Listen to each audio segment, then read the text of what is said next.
Welcome to C S ज्ञान सागर। आज की क्लास में हम DBMS में क्लोजर एट्रीब्यूट्स और फंक्शनल डिपेंडेंसी के बारे में पढ़ेंगे। सबसे पहले पढ़ते हैं कि फंक्शनल डिपेंडेंसी क्या होती है। कोई एट्रीब्यूट है x टू y, किसी भी रिलेशन में अगर टू एट्रीब्यूट्स में किसी भी एट्रीब्यूट में जो वैल्यूज होती हैं टपल्स होती हैं, टपल्स की वैल्यू जो होती है having the same value of x also have the same value of y for y, x uniquely determines y। तो अगर ऐसा है तो आपकी जो रिलेशनशिप है दो एट्रीब्यूट के बीच में, तो वो आपकी फंक्शनल डिपेंडेंसी होगी, अदरवाइज नहीं होगी। इसको समझने से पहले हम एक बार करके देखते हैं, इसके बारे में अब पढ़ते हैं कि फंक्शनल डिपेंडेंसी क्या होती है। मान लो आपके पास एक टेबल है। टेबल है जिसमें एट्रीब्यूट्स हैं x, y and z। Functional dependency है x टू y। तो अगर आपके जो x है, x की वैल्यूज सारी डिफरेंट हैं,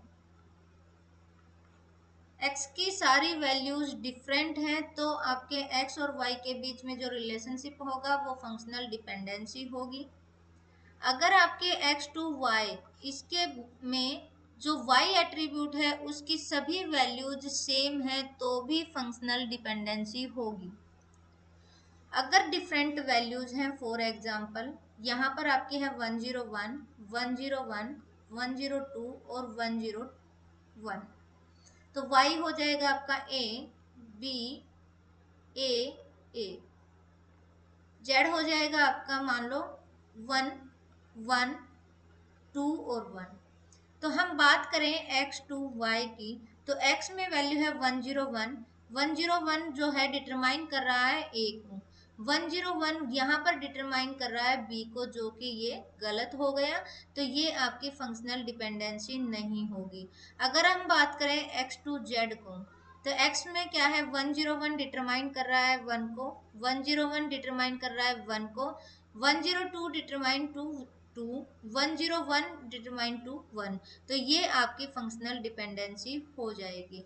अगर हम बात करें y टू x की, y में a जो है डिटरमाइन कर रहा है 101 को, b डिटरमाइन कर रहा है 101 को, a डिटरमाइन कर रहा है 102 को, तो यहाँ पर a डिटरमाइन कर रहा है 101 को, यहाँ पर डिटरमाइन कर रहा है 102 को, तो ये भी आपकी फंक्शनल डिपेंडेंसी नहीं होगी। अगर बात करें z टू x को, तो z में 1 डिटरमाइन कर रहा है 101 को, 1 डिटरमाइन कर रहा है 101 को, 2 डिटरमाइन कर रहा है 102 को, 1 डिटरमाइन कर रहा है 101 को, तो ये आपकी फंक्शनल डिपेंडेंसी होगी। यहाँ पर देखिए x डिटरमाइन कर रहा है y को, ये फंक्शनल डिपेंडेंसी है, z टू x भी आपकी फंक्शनल डिपेंडेंसी है। तो ये कोइंसिडेंस है, लेकिन ऐसा जरूरी भी नहीं है और कि ये दोनों आपस में फंक्शनल डिपेंडेंसी अपोजिट वाली भी होंगी, हो भी सकती हैं और नहीं भी हो सकती हैं। अगर हम बात करें y टू z की, तो a डिटरमाइन कर रहा है 1 को, b डिटरमाइन कर रहा है 1 को, a डिटरमाइन कर रहा है यहाँ पर 2 को, तो यहाँ a डिटरमाइन कर रहा है 1 को, यहाँ a डिटरमाइन कर रहा है 2 को, तो ये भी आपकी फंक्शनल डिपेंडेंसी नहीं होगी। अगर बात की जाए z टू y की, तो 1 determine to a, 1 determine to b, 2 determine to a। यहाँ पर a जो है 1 जो है यहाँ a को डिटरमाइन कर रहा है, और 2 जो है यहाँ a को डिटरमाइन कर रहा है। यहाँ पर 1 जो है वो a को डिटरमाइन कर रहा है, 1 जो है b को डिटरमाइन कर रहा है। तो यहाँ पर जो है ये आपका डिफरेंट वैल्यूज हो गई, डिफरेंट वैल्यू को डिटरमाइन कर रहा है, तो ये भी आपकी फंक्शनल डिपेंडेंसी नहीं होगी। तो होप सो आपको समझ आया होगा कि फंक्शनल डिपेंडेंसी क्या होती है। अब हम बात करते हैं यहाँ पर कि फंक्शनल आपकी डिपेंडेंसी क्या होती है। टेबल है आपकी, ये इस वाली टेबल में अगर आईडी टू नेम, ये आपका फंक्शनल डिपेंडेंसी है, क्योंकि आईडी में जितनी भी वैल्यूज हैं वो यूनिकली आइडेंटिफाई कर रही हैं नेम की वैल्यूज को। जैसे कि यहाँ पर वैल्यूज हैं आपकी आईडी की